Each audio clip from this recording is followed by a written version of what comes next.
Castro intestinal ரிஃப்ளெக்ஸஸ்ங்கிறது வந்து எதுக்கு அளிக்கிறது, ஜேர்டுன்னு சொல்லுவாங்க, கேஸ்ட்ரோ ஈசோஃபேகல் ரிஃப்ளெக்ஸ் டிசீஸ்பாங்க.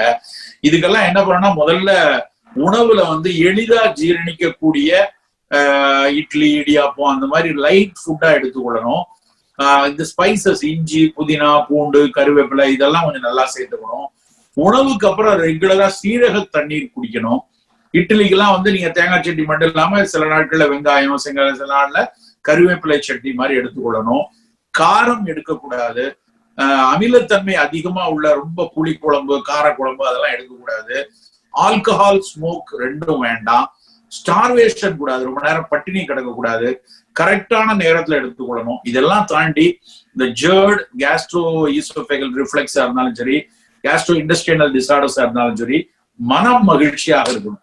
யார் ஒருவருக்கு மனம் வந்து ஒரு அஜிடேட்டட் மைண்டா ஒரு பதட்ட குணம் இருக்கிறதோ ஆங்ஸைட்டி இருக்கிறதோ அவர்களுக்கு அந்த கேஸ்ட்ரிக் ரிஃப்ளெக்ஸ் நிறைய இருக்கும்.